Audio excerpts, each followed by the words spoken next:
Hello everyone, welcome to our YouTube channel Sujit SPS. तो guys, आज की इस वीडियो में हम बात करेंगे कुछ एक इम्पॉर्टेंट अपडेट्स के बारे में।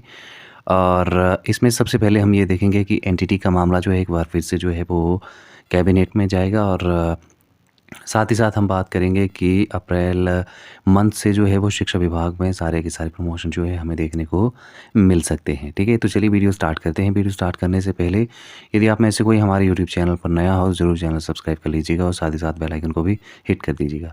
तो चलिए स्टार्ट करते हैं। तो यहाँ से आप ये देख पा रहे होंगे अप्रैल माह में होगी शिक्षा विभाग में सभी प्रमोशंस। ठीक है, 800 जेबीटी जो है वो बनेंगे टीजीटी, और लेक्चरर व हेडमास्टर की जो सूची है वो भी जो है वो फाइनल की जाएगी।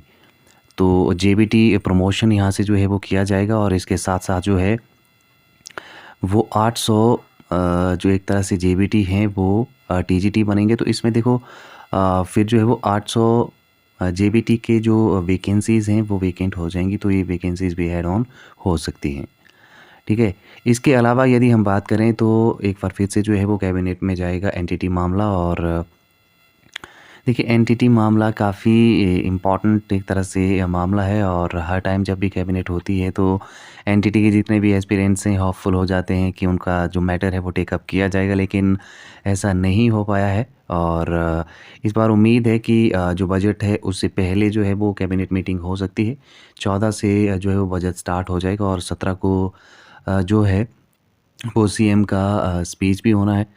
तो इसमें या तो आप ये एक्सपेक्ट कर सकते हैं कि जो पहले बजट से जो पहले एक कैबिनेट होगी उसमें ये मामला जाएगा, या फिर उसमें भी अगर एनटीटी को जो है वो टेकअप नहीं किया जाता है तो फिर बजट में ज़रूर जो है वो इस बारे में बात की जाएगी।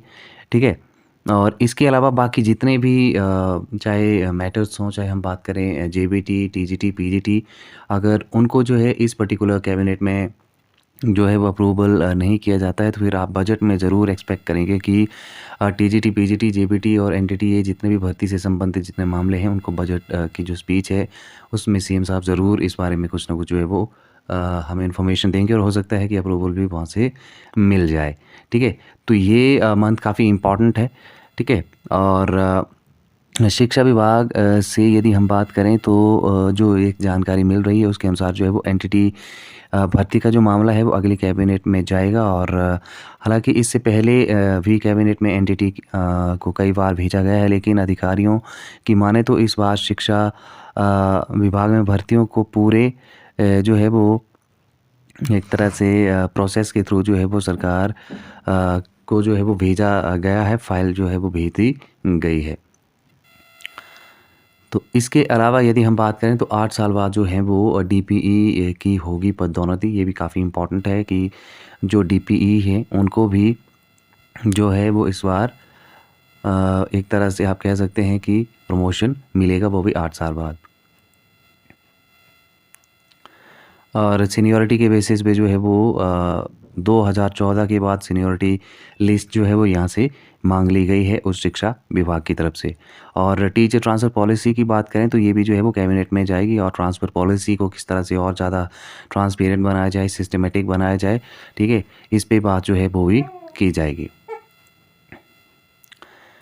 ठीक है, तो ये कुल मिला के आप यहाँ से कह सकते हैं कि कुछ एक इम्पॉर्टेंट अपडेट्स हैं। इसके अलावा यदि बात करें तो 1300 प्रिंसिपल को भी इसी माह जो है वो मिलेगा नियमित जॉइनिंग। तो एजुकेशन डिपार्टमेंट में काफ़ी एक तरह से हलचल आप देख सकते हैं, प्रमोशन के बारे में हो या फिर आने वाली वैकेंसीज़ के बारे में हो।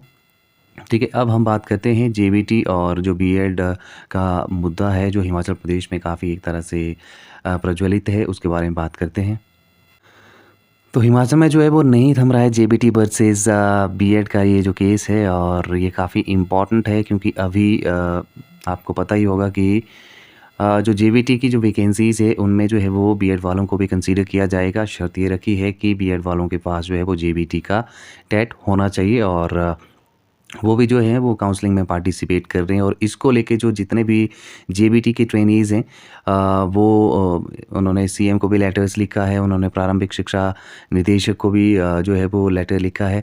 अब ऐसे में उन्होंने हाई कोर्ट से भी गुहार की थी कि आप जो हैं वो बीएड वालों को इस पर्टिकुलर रिक्रूटमेंट में बीएड जेबीटी की काउंसलिंग से आप जो हैं वो उनको एक तरह से डिस्कार्ड कर दें, उस पे स्टे लगा दें, लेकिन हाई कोर्ट ने ऐसा नहीं किया है।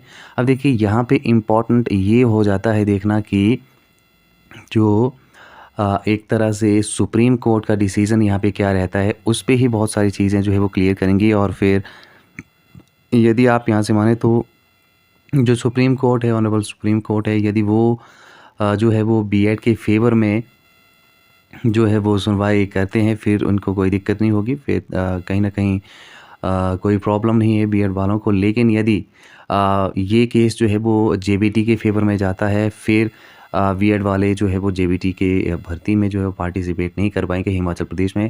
देखिए हर एक स्टेट का जो है वो अलग-अलग सिस्टम बना हुआ है जेबीटी और बीएड को लेके, ठीक है? लेकिन हिमाचल में ये था इससे पहले कि जेबीटी की भर्ती में सिर्फ जेबीटी ही अप्लाई करते थे और बीएड की भर्ती में बीएड वाले ही अप्लाई करते थे। लेकिन एनसीटीई की एक गाइडलाइन में जो अमेंडमेंट हुआ है, उसके बाद से जो है ये मामला काफ़ी तूल पकड़े हुए है। हर एक स्टेट्स में मैक्सिमम में आप ये बात कर सकते हैं कि वहाँ पे कॉन्फ्लिक्ट्स हैं बिटवीन जेबीटी एंड बीएड, ठीक है? इसके अलावा जो जेबीटी वाले हैं वो ये आरोप भी लगा रहे हैं कि उनके पास जो एक तरह से टेट एग्ज़ामिनेशन जिन्होंने क्वालिफ़ाई किया हुआ है वो भी फ़ेक है, क्योंकि उस टाइम तो ये वैलिड नहीं था। इस तरह के आरोप जो हैं वो जेबीटी के जितने भी प्रशिक्षकों हैं वो लगा रहे हैं। तो ऐसे में अब ये देखना होगा कि सुप्रीम कोर्ट का जो डिसीज़न है वो किस तरह से आएगा और क्या उनमें जो है वो फिर नेक्स्ट जो फर्दर एक कार्यवाही है वो किस तरह से हिमाचल प्रदेश में भी की जाती है, ठीक है?